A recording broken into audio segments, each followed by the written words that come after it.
पीछे एक साधक ने वृंदावन में कहीं मोबाइल से गलत देखने का अभ्यास बना लिया और उसे त्याग नहीं पा रहा था। अब सत्संग था नहीं, सत्संग हो तो फिर निकल जाएगा।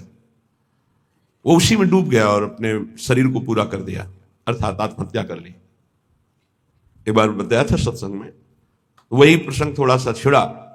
सब संत भगवान विराजमान, 1000 बार अगर हम गिर जाएं तो भी हमें शरीर छोड़ने की बात नहीं सोचनी।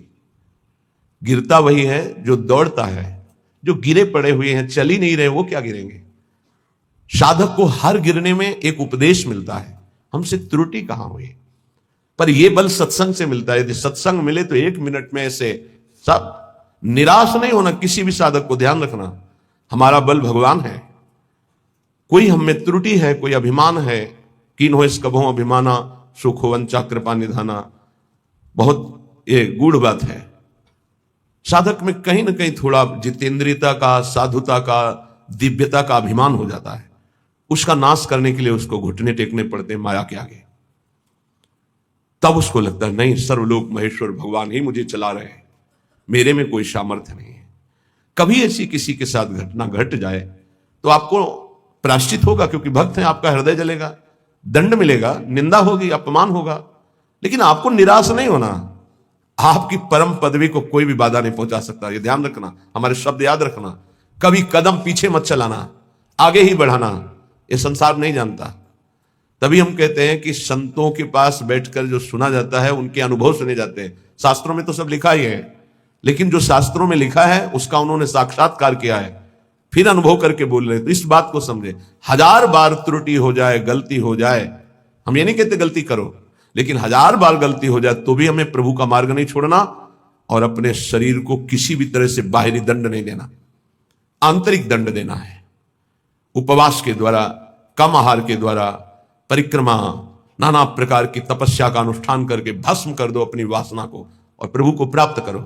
शरीर छोड़ने से आत्महत्या करने वाले की वो दुर्गति होती, भूत बनता है कोई भी हो, चाहे साधु वेश में चाहे गृहस्थ में हो। पक्का समझना, आत्महत्या करने वाले को भूत योनि की प्राप्ति होती है और बड़ी दुर्गति होती है उसकी। एक बूंद पानी पीने को नहीं मिलता। पानी की प्यास की कीमत वही जानते हैं जिनको प्यास होने पर पानी नहीं मिलता। तुम क्या जानो, एक बूंद पानी उस जीवात्मा को नहीं मिलता जो प्रेत योनि को प्राप्त होता है, तो पागल बना घूमता है। फिर किसी निकृष्ट आचरण वाले के ऊपर सवार होकर तब वो अपनी प्यास बुझाना चाहता है। इसलिए इस मार्ग में चलने वाले पथिक को इतनी हिम्मत होनी चाहिए। लोका स्वच्छंद निंदाम विंदधति यदि में किम ततो दीन दीनम। मैं दीन नहीं बनूंगा उस समय। ये हमारी बात को पकड़ना। हमारी निंदा हो रही, तिरस्कार हो रहा, अपमान हो रहा है, अगर गलती नहीं हुई तो दीन बनने की तो बिल्कुल आवश्यकता नहीं। अगर गलती हो गई तो भी दीन बनने की आवश्यकता नहीं। क्यों? क्योंकि कुश्ती लड़ने वाला ही हारता है, देखने वाले तो केवल तालियां बजाते हैं। सदैव विजयी नहीं रहता, कभी कभी दांव चूक जाता है, दोबिया पछाड़ में गिरता है। ऐसे ही है, हमारा युद्ध हो रहा है काम से, क्रोध से, लोभ से, मोह से, मद से, मत्सर से। ये क्या जाने, संसारी क्या जाने। मानो 30 वर्ष लड़ते हुए उसे व्यतीत हो गए, कभी घुटने नहीं टेका, लेकिन अगले मिनट में चूक हो गई और घुटने टेक दिया। अब संसार उसकी पराजय की निंदा करेगा, लेकिन हम उस उपासक को सपोर्ट करते हुए हृदय से कहते हैं, कभी नहीं घुटने टेका, फिर खड़े हो और दौड़ प्रभु की तरफ, देख तो संसार पर विजय प्राप्त कर ही लेगा। नामे भक्ता प्रणश्यति। यह जरूरी नहीं है कि हम अपने शरीर को त्याग दें, क्योंकि ऐसी गलत, ऐसे प्रायः जिनको सत्संग नहीं मिलता ऐसा कर देते हैं। निष्ठावान त्रिभुवन पर विजय प्राप्त करता है। लोका स्वच्छंद निंदाम विंदधति। चाहे कोई कितनी निंदा करे, तुम्हें फर्क नहीं पड़ना है। और फर्क पड़ जाता है तब जब सत्संग नहीं मिलता। ये हम आपको सत्य कहते हैं। सत्संग में बड़ी सामर्थ्य है।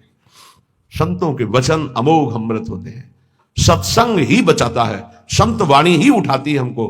नहीं तो कभी कभी ऐसी दशाएं जीवन में होती हैं कि साधक निराश हो जाता है, जिसको किसी को कटु व्यवहार नहीं करते, किसी से कोई मतलब नहीं रखते, अपना लक्ष्य केवल, फिर भी गाली दे रहे, फिर भी ऐसे ऐसे षड्यंत्र रच रहे, फिर भी प्रतिकूलता। हे नाथ, ऐसा क्यों हो रहा है? ये कमजोरी हमारी है। इस कमजोरी को संत वाणी दूर करती है। पक्का जब जब जीवन में कहीं कमजोरी आई, तब तब संत वाणी ने हमें उठाया, संत संग ने हमें उठाया। ये हमने जीवन में देखा है। कभी भी हम जहां निराश होने का अवसर आया वहीं संत भगवान पधारे और ऐसे वचन बोले कि हृदय गदगद हो। कहीं भी कभी भी कोई भी घटना ऐसी जिसमें हम निराश हैं, सामने देखा है कि संत भगवान खड़े हैं और कोई ना कोई ऐसे वचन बोले जिससे निहाल हो गए। तो सत्संग के द्वारा ही हमको ऐसी सामर्थ्य मिलती है कि हम निंदा को सह सके। फिर कह रहे हैं सर्वम चेता स्यात् कुटुंब किमिव मम ततो दुर्दशा स्युस्तता किम। मेरे परिवार के सब लोग मुझे छोड़ दें, पक्का छोड़ देंगे, क्योंकि जहां जहां राग है वो हरि हटाएंगे, छोड़ देते हैं। जब आप सच्चाई से भजन करोगे, डरना मत। सच्चाई का जब जिस दिन भजन होगा तो परिवार का राग छूटेगा, पर परिवार में भगवत भाव रहेगा। वही हम कह रहे हैं कि भगवत भाव से प्रीति करो, राग पूर्वक नहीं। राग का नाश, राग होता है आंतरिक, बड़ा सूक्ष्म होता है। ततो दुर्दशा स्युस्तता किम। सब पूरे परिवार के छोड़ दिए, लोक में निंदा हो रही है और शरीर दुर्दशा को प्राप्त हो रहा है। ये होता है, ऐसी परिस्थिति आती है। इसी में दिव्य शरणागति का उदय होता है। दिव्य शरणागति जिसे भगवान की पूर्णता होती है, भगवान जिससे तृप्त हो जाते हैं शरणागति में, वो शरणागति इसी में होती है। लोक में निंदा हो रही, कहीं रहने का ठिकाना नहीं, कोई भी प्यार करने वाला नहीं, जिधर देखो तिरस्कार, और कोई अपना सृष्टि में कहने वाला नहीं, पूरी सृष्टि में कोई एक अपना कहने वाला नहीं। ये स्थिति आती है। स्थिति उस समय आर्त भाव से जो होता है वो शरणागति। जैसे गजेंद्र को कोई अब सहयोग देने वाला नहीं, अगले झटके में डूब जाएगा। अब याद आई हरि, अब वो शरणागति, एक सेकंड नहीं लगा, भगवान उपस्थित हो गए। हमारी बात समझना, ये शरणागति पढ़ लिख के नहीं होती, ये परिस्थिति पैदा की जाती है। जैसे अभी एक उपासक, घर बार त्यागी, वैरागी, बड़ा ही सेवक, भगवत मार्ग का पथिक, कुछ दिनों से साधारण शरीर में अव्यवस्था हुई और कल फाइनल हो गया कि गलित कुष्ठ। बहुत पुराना प्रारब्ध जागृत होता है। जैसे भीष्म जी 6 महीना बाणों की शैया पर, बाल ब्रह्मचारी, नैष्ठिक परम तप में युक्त, ऐसे ही जब हमारी भगवत प्राप्ति का योग बनता है, पक्का दिमाग में बैठा लो। कल या परसों कह रहे थे कि एकांत में सोचा करो कभी कभी कि अगर हमें कैंसर हो जाए तो, हमारी आंखें फूट जाए तो, और कल ही आ गया रिपोर्ट कि एक साधक को गलित कुष्ठ हो गया है। ये हम इसीलिए तैयार करते हैं, जैसे आर्मी के नहीं तैयार करते कि अगर कीचड़ में फंस गए तो कैसे निकलना है, पहाड़ में फंस गए तो कैसे चलना है, कैसे आपको चढ़ना है, कैसे दौड़ना है। ऐसे ही परमार्थ की ट्रेनिंग है। आपकी किडनी फेल हो जाए तो, आपका ऐसा हो जाए तो, आपका कोई न रहे तो, आपको कई दिन भोजन न मिले तो, आपको संसार निंदा करने लगे तो, इनमें सब में परिपक्व करना यह हमारा कर्तव्य है। परिपक्व होना अपने लोगों का कर्तव्य है। अब वो साधक व्यथा तो होगी थी।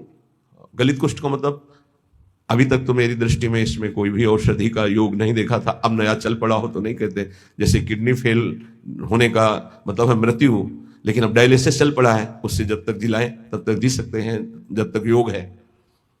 तो कल इसी सीढ़ी पे बैठकर उसको समझा, कदापि शोक नहीं, क्योंकि अंतिम फाइनल श्री जी की प्राप्ति होनी है तो अनंत जन्मों के पापों का योग होता है। ध्यान रखना, जो भगवत ऐसे ऐसे नीच पाप करने वाले हैं जो काम नहीं होता, वो ऐसा सीधा साधक है कि कभी कोई शब्द सुन पाए वो तो मुश्किल है। वो ऐसा सीधा साधक है, रात दिन अपने संयम में, और उसको गलित कुष्ठ हो।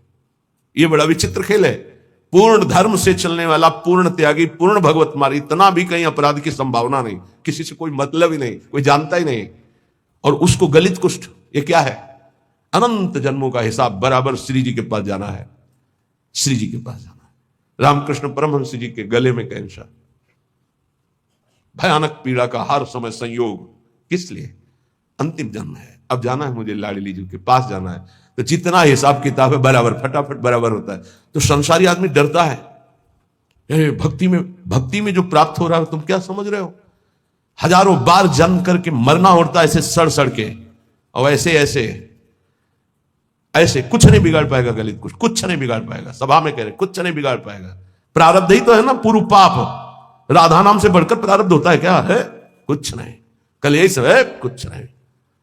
सियार नहीं पैदा होते सिंहों के सिंह ही होते हैं। हरिदास सिंह होता है। गर्जना करना हमारा कर्तव्य है। एक